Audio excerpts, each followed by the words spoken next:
I just realized I think I said I was going to do a 10 short stories in 10 weeks challenge update a week ago.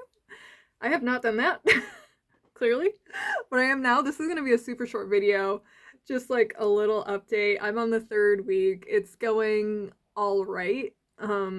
It's been kind of hard because I've had a lot on my plate with work and a major car repair problem that is taking up like an embarrassing amount of brain space. Um, but I've been able to finish the rough drafts and like a preliminary edit and notes thing for the first 2 weeks. I'm halfway through the rough draft of the 3rd story. Hopefully, I'm gonna try to finish it tonight. It doesn't take much more. It's maybe, oh goodness. No. It's literally just someone in the driveway. Willa, do you want to say hi? Come here. Come say hi. She's like, no. And I stare out the window menacingly. Dog.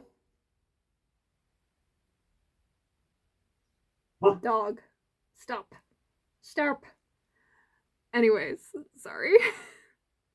But I'm hoping to finish up the 3rd one today, and I am giving myself a little bit of like a grace period with getting the editing and submitting done, because that takes like a lot of energy and a lot of time. There's actually quite a few I need to rework in the first story, but this week I'm gonna experiment with giving myself like a set half hour, like a timer and everything, just half hour to get through some of those harder chunks. Kind of like using the Pomodoro technique, which is something I do a lot when I have to do something I don't really want to do, like dishes. That thing saves me so many times. So that's my goal for this next week. Get through. I'm going to finish week 3 tonight, week 3 story. I'm going to do week 4 next week and start editing and experimenting with the process for that to make it easier. And I've found a couple potential outlets for that first one, so hopefully by the end of the week I'll be able to submit that. And then I'm realizing it is also helpful to have like time where you like I don't read the story at all, because honestly I haven't even touched that first story. I haven't opened it up at all to read. So I think having a little bit of time between finishing the first draft and maybe like a preliminary edit, like a proofreading edit, and then actually going back in and editing it and making significant changes. So I think that'll be helpful. So maybe if I just write week 4, edit week 1, and then just like rotate that through and keep going on. But it's been really helpful just forcing myself to write a really shitty first draft. Like there's no one putting, like, I'm not in a class or anything. I don't need it to be good. I don't need it to be perfect.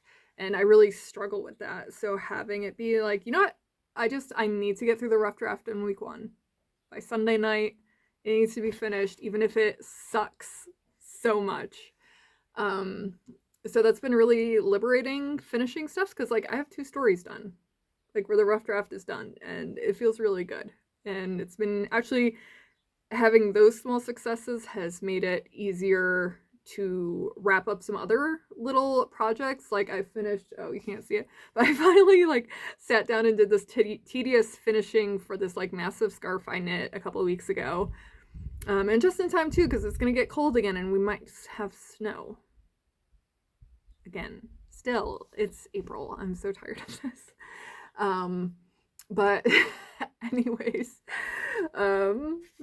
yeah, it's been really good having small, manageable but like still feel good projects to like finish, and it's been really helpful. And I'm really excited to see how the next 7 weeks go, because like this is one of my major like 12-week plan goals, is to get through all of these, and that's going all right. It's not as successful as I would like to be, although I am proud of myself. One other minor update, because I want to do more voice acting things, is this morning I did send out an audition. It sounded better than this. This doesn't get edited. My videos get minimally edited because I do not have time and I get super stressed. But this morning I did send out an audition tape for a podcast for their season 3, I think. So that is exciting and terrifying. And of course, like it went kind of squirrely right at the end. I don't know what Gmail was doing this morning, but there was like 15 minutes where I was like trying to send out the email, you know, like smashing keys. My eyes are closed. I wasn't actually smashing keys, but trying to send it out, and it wasn't sending. And I was so scared there was something wrong with my MP3 files, but no, I just made a copy of the email because it wasn't saving. That was the other thing. So I made a copy of the email, just closed everything out, restarted my saved it to a doc, restarted my computer, fixed up the email, and then it went. Thank goodness. But I'm really proud of that. I've had a good couple of weeks. Well, I've had somewhat of a good couple of weeks, and I'm hoping that the next time I do an update about the short stories thing that I can be like, yeah, I submitted it. So fingers crossed that stuff goes well this week. I'm probably tonight or tomorrow, I'm finishing putting together a video painting a pet portrait for my parents. They got a new cat, Cena. Well, they got a new cat, Evelyn, like 4 or 5 months ago. She's the sweetest thing in the world. But Evelyn wasn't a great name for her, so my brother thought of Xena, which I thought was great. My preference, my choice was Zelda, but Xena is good. She's kind of bitchy. She's like sweet and beautiful, but bitchy, and so it's like, yeah. So I'm working on that. That'll be coming out probably Monday or Tuesday, maybe, hopefully. And about to go hiking with a friend, so I might also have some more plein air bag updates, but we'll see how that goes. So yeah, thanks for sticking around. See you in the next one.